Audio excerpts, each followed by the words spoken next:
Bom, e no vídeo de hoje nós vamos falar sobre dependência emocional.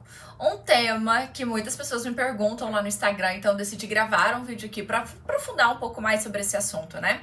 E é um tema que eu vejo muito também no consultório, eu vejo que as pessoas têm muito uma dependência emocional.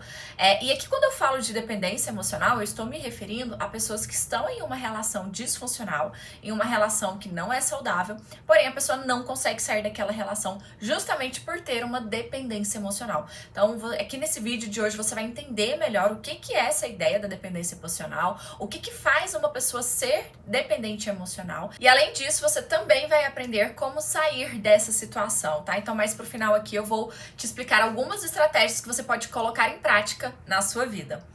Bom, a dependência emocional está muito relacionada a crenças distorcidas e a sentimentos também que a pessoa tem dentro da relação. Sentimentos como medo, ansiedade, angústia, incerteza. Então a pessoa ela vive, né, um misto de emoções dentro daquela relação, emoções que geram, né, um grande sofrimento, como ansiedade, medo, tristeza. E junto com isso a pessoa tem também algumas crenças disfuncionais. São essas crenças, né, por sinal, que acabam levando a pessoa a essas emoções e mantendo ela presa na relação. E aqui eu vou te dar alguns exemplos de crença, tanto crenças relacionadas ao casamento, como crenças relacionadas também a você mesma, tá? E aí eu vou explicar melhor para você entender. Vamos lá então, crenças relacionadas ao casamento. Algumas pessoas têm crenças como: casamento é para sempre. E aqui talvez até uma questão muito imposta por algumas religiões, né? Algumas religiões falam muito isso, que o casamento é para sempre, que não pode terminar. Então algumas pessoas têm esse tipo de crença, só que ela pode ser uma crença que às vezes prejudica a pessoa, porque a pessoa às vezes está dentro de uma relação que é completamente disfuncional. Uma relação onde talvez ela sofre abuso, né? Mas ela acaba se mantendo nessa relação justamente por essa crença. Então a crença de que casamento é pra sempre, ou a crença de que se eu terminar meu casamento, então é porque eu estou falhando. E algumas crenças agora, né, relacionadas a você, como por exemplo, se eu terminar, então eu vou ficar sozinha, eu nunca vou encontrar alguém como ele, não sou capaz de ser amada pelas pessoas, eu não mereço o amor das pessoas, eu não sou boa o suficiente, eu não sou capaz de encontrar alguém melhor do que ele. Então percebe como são algumas crenças que diz respeito a você, a sua capacidade, a sua competência, né, em lidar com a situação. E aí quando você tem essa visão distorcida de você mesmo, fica muito difícil sair da relação, porque é como se você dependesse do outro, porque é como se você jamais fosse capaz de encontrar uma outra relação, entende? Então é como se aquela pessoa fosse a única que você conseguiu e nunca mais na sua vida você consegue encontrar uma outra pessoa. Então tenta perceber, né, e avaliar aí quais são algumas crenças que você pode ter, tanto crença relacionada ao casamento em si, como essas que eu mencionei aqui anteriormente, como crenças relacionadas a você também. E agora algumas características, né, que a pessoa dependente emocional tem normalmente. Então é uma pessoa muito insegura, então é uma pessoa que não tem autoconfiança, ela não tem autoestima, ela tá sempre se achando, né, sempre se sentindo insegura dentro daquela relação. Então é uma pessoa que se vê como vulnerável também, uma pessoa com baixa autoeficácia, né? E aqui o que seria essa autoeficácia? É a sua percepção de eficácia para resolver as coisas. Então pessoas que às vezes têm uma percepção de que não consegue lidar com os problemas sozinha, de que não consegue resolver as coisas sozinha, e aí muitas vezes se mantém dentro da relação porque ela precisa do outro para resolver as coisas para ela, entende? Então essa característica da pessoa, né, da baixa autoeficácia, também é muito comum. Então aqui eu mencionei, né, algumas características, né, que eu diria que são 3 principais: a insegurança, e aqui muito relacionada à autoestima, né, ou seja, a pessoa ela não tem uma boa autoestima, ela não se sente autoconfiante, a questão de se ver como vulnerável e, por último, a questão de se ver com uma baixa autoeficácia. Então essas são algumas características aqui, algumas crenças também que eu mencionei, para que você possa entender melhor o que é de fato essa dependência emocional. Porque a gente usa o nome, né, de dependência emocional, mas para se referir a isso, para se referir a esse conjunto de crenças que a pessoa tem, que leva a essas emoções e que mantém a pessoa presa dentro de uma relação, tá bom? Bom, e se você tá gostando desse vídeo aqui até agora, não esqueça de deixar aqui embaixo o seu like, o seu comentário, de compartilhar esse vídeo com alguém, com alguma amiga que você conhece, né, e sabe que talvez é uma pessoa dependente emocional, que está dentro de uma relação disfuncional, porém não consegue sair, porque talvez esse vídeo pode ajudá-la a identificar essas crenças e quem sabe até mesmo desconstruir esse padrão de crenças. E agora que então, né, eu vou trazer alguns pontos de melhoria, né? Então são alguns pontos para que você possa melhorar e assim ser uma pessoa talvez menos dependente, né? Ser uma pessoa com mais autonomia, mais autoconfiança, tá? Bom, alguns desses pontos de melhoria é justamente ter autonomia. O que acontece é que quando uma pessoa é dependente emocional, ela vive em pró do outro. Ela faz tudo pelo outro, tudo ela tá sempre pensando no outro, colocando a outra pessoa em primeiro lugar, se anulando. Então aqui entra muito isso, a pessoa muitas vezes ela acaba se anulando, ela não faz mais o que ela gosta. Se ela senta no restaurante, por exemplo, ela deixa a outra pessoa escolher o que vai comer, ao invés de pedir o que ela gostaria de comer. Então a pessoa ela perde a autonomia e é como se ela não mandasse mais na própria vida, porque ela depende do outro, inclusive para tomar as decisões na vida dela. E aqui, gente, pode chegar a um nível tão crítico onde realmente a pessoa, tudo que ela vai fazer, ela depende do outro. Se ela precisa tomar uma decisão, ela vai perguntar pro outro e vai pedir essa decisão para outra pessoa. E desde coisas mais simples, né? Como eu mencionei aqui, ir a um restaurante e escolher o prato.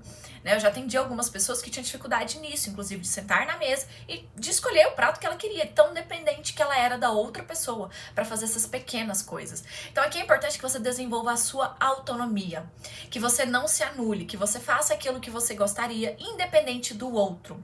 É óbvio que, assim, quando a gente está dentro de uma relação, inevitavelmente a gente vai pensar no outro. A gente vai, às vezes, levar em consideração o que o outro gosta, as preferências dele, na hora de escolher determinada coisa. Como, por exemplo, ir a um restaurante, né? Tá tudo bem você pensar no outro, entendendo o que ele gosta, quais são as preferências dele. Só que o ruim aqui é quando você se anula. É quando você não olha mais pra você e olha apenas para o outro. Então, na verdade, o equilíbrio dentro de uma relação é justamente essa, assim, é você colocar ali as suas vontades, as suas preferências, aquilo que você gosta, mas também dar ouvido para outra pessoa, né? Ninguém precisa ser egoísta dentro de uma relação ao ponto de não ouvir ou não, enfim, perceber o que o outro quer. Mas é um equilíbrio dessas duas coisas, entre você e entre a outra pessoa. Então, desenvolver essa autonomia que eu falo, né, inclusive, é até mesmo no sentido de você fazer cada vez mais coisas sozinha. Então, faça. Sentou em um restaurante, escolha o seu prato de comida, né? Vai sair para algum lugar, escolha o lugar que você quer ir.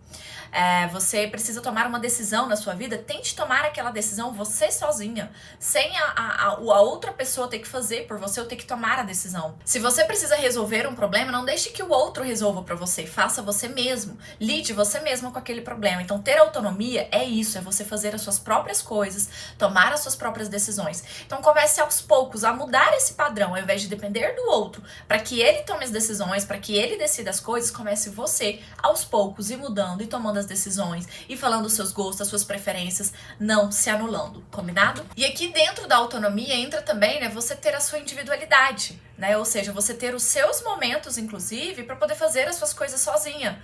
O ideal, gente, dentro de uma relação é que, assim, você tem a sua vida, a outra pessoa tem a vida dela e juntos você tem uma outra vida, entende? E não simplesmente os dois juntos o tempo inteiro tendo uma única vida. Isso não é muito saudável, porque acaba que entra naquela questão da dependência. Então é importante que você tenha a sua individualidade, que você tenha os seus momentos. Então vamos imaginar que, sei lá, você gosta de ir ao cinema, mas a pessoa com quem você está, ela não gosta, seu companheiro não gosta de ir ao cinema. Ok, você não precisa se anular e deixar de ir ao cinema porque ela não gosta, né? Você pode ir sozinha, você pode ter aquele momento ali com você mesma, inclusive, e não ficar sempre dependendo do outro pra ter que fazer as coisas, entende? Então, assim, é como se 1 mais 1 dentro da relação, ela não seria 2. Eu sei que de forma lógica, 1 mais 1 é 2, mas dentro de uma relação a gente tem que pensar o seguinte, 1 mais 1 é 3. Por quê? Porque é você, é a outra pessoa e a vida de vocês dois juntos.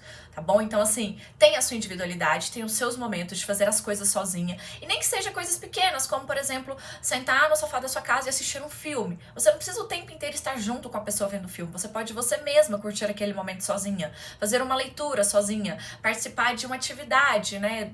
Sei lá, um beach tênis, um vôlei, alguma coisa sozinha. Então, desenvolva a sua autonomia e a sua individualidade. O próximo ponto é desenvolver a autoeficácia. Então, lembra que eu falei que uma das características da pessoa que é dependente emocional é justamente a baixa autoeficácia? Pois é, você precisa aumentar essa percepção de autoeficácia sua. Como que aumenta a percepção de autoeficácia? Resolvendo seus problemas sozinha. Aqui tá até mesmo ligado com a questão da autonomia, né? Porque se você resolve seus problemas sozinha, você tá tendo mais autonomia na sua vida.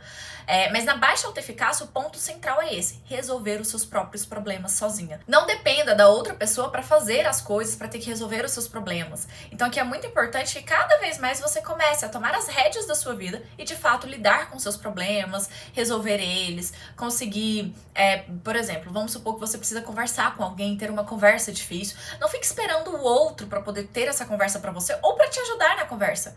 Vai você mesmo em frente a essa situação. Aqui, inclusive, está muito ligado a você também enfrentar até mesmo os seus próprios medos. Então, por exemplo, pessoas que às vezes têm medo de dirigir, né? Muitas vezes são pessoas que acabam se tornando mais dependentes porque a pessoa depende sempre do outro para poder dirigir, né? Ela não consegue, às vezes, se locomover sozinha porque ela não sabe dirigir. Então, enfrente os seus medos. Se você é uma pessoa que tem medo de dirigir, enfrente esse medo. Você vai ver como a sua percepção de autoeficácia vai aumentar. E se você está dentro de uma relação em que você é dependente emocional, isso também vai contribuir muito para que você já não seja mais essa pessoa dependente emocional. Então, enfrente os seus medos e resolva os seus problemas. Aqui no meu canal tem vários vídeos sobre como enfrentar os medos. Eu vou deixar o link do vídeo aqui na descrição, tá? Que aí você pode conferir para entender melhor como que você pode enfrentar esses medos, se expor às situações que você teme. E aqui dentro disso eu vou até mesmo compartilhar um pouco da minha experiência. Eu era uma pessoa que não conseguia muito falar, eu não conseguia me expressar, falar com as pessoas. Já até contei um pouquinho dessa história aqui também em outros vídeos. Mas o que acontece? Conforme eu fui me expondo para conseguir falar com as pessoas, isso foi uma forma que me tornou mais autoeficaz, porque eu fui percebendo que eu conseguia resolver os meus problemas. Há um tempo atrás eu era muito dependente, principalmente quando eu era mais nova, eu dependia muito dos meus pais para poder resolver as coisas. Meus pais tinham que ir junto comigo, conversar com as pessoas, resolver, porque eu não sabia fazer isso, eu não sabia me expressar corretamente. Então eu tive que enfrentar essa situação, me expor a essa situação, ou seja, ir praticando, conversar, interagir, falar com as pessoas, para que então eu desenvolvesse a minha percepção de autoeficácia. E assim eu não dependesse dos outros, né? Aqui na época, né, eu ainda não estava junto com o meu companheiro, era mais em relação aos meus pais, então eu atribuía essa dependência a eles. Só que acabou que quando eu comecei a namorar, eu ainda era uma pessoa assim, só que eu já tava tentando melhorar. Mas eu ainda era um pouco essa pessoa que deixava pra ele sempre resolver as coisas. E aí, com o tempo, dentro da relação, eu mesma fui melhorando esse ponto. Porque é importante, você precisa ter uma boa percepção sua de autoeficácia. E você só melhora ela resolvendo, lidando com as suas questões sozinha. Resolvendo seus problemas, enfrentando medo, se expondo a situações que você tanto teme. E por último, mas não menos importante, a autoestima, que é muito importante que você tenha uma autoestima, uma boa autoconfiança também. Só que a autoestima, ela tá muito ligada, inclusive, a esses dois últimos pontos que eu falei, que é a questão de ter autonomia e da autoeficácia. Ou seja, se você começa a se perceber como uma pessoa capaz, como uma pessoa que tem autonomia para fazer as suas coisas sozinha, isso já é autoconfiança, você já começa a se sentir mais autoconfiante. Então, percebe como, na verdade, né, cada um dos itens que eu falei aqui, que foram 3, eles vão ligando um com o outro, né? Eles estão muito relacionados. Porém, além desses, né, desses pontos que eu falei aqui, desses 2 primeiros, que tá muito relacionado a você fazer as coisas, ou seja, ter autonomia, fazer suas coisas sozinha, não se anular, a questão da autoeficácia, né, de você ir resolvendo os seus problemas. Para além disso, aqui na autoestima é importante que você também mude a visão que você tem de você mesma. E aqui tá relacionado às crenças que eu mencionei no início desse vídeo. Então, se você é uma pessoa que tem crenças como, eu não mereço ser amada, se eu terminar essa relação, eu não vou conseguir encontrar mais ninguém, eu vou ficar sozinha. Essas crenças, elas precisam ser desconstruídas. Por isso que eu falei no início do vídeo. Tente perceber, tente identificar quais são as crenças que mantêm você dentro dessa relação, para que assim você consiga desconstruir essa ideia, entendendo que você terminar uma relação, isso não quer dizer que você vai ficar sozinha ou que você jamais vai ser capaz de encontrar outra pessoa, né? Na verdade, se você tiver a autonomia de se expor, de lidar com as pessoas, de conversar, de interagir, logo você vai acabar encontrando alguém. Então percebe como é importante desconstruir essas crenças. Aqui no meu canal tem também um outro vídeo, inclusive, sobre essas crenças que eu falo, então eu vou deixar também esses links tudo aqui embaixo, para que você possa conferir e assim complementar esse assunto da dependência emocional com outros vídeos que eu já tenho aqui no meu canal. Combinado? Mas então é isso, somente para poder resumir agora os 3 pontos, né? Desenvolva sua autonomia, sua individualidade, desenvolva seu senso de autoeficácia, né, também. E tenha uma boa autoestima, uma boa autoconfiança. Melhorando esses 3 pontos, eu te garanto que você não vai ser mais uma pessoa dependente emocional. Combinado? Então é isso. Até a próxima. Meu nome é Aline Rodrigues, eu sou psicóloga cognitivo-comportamental. Até mais.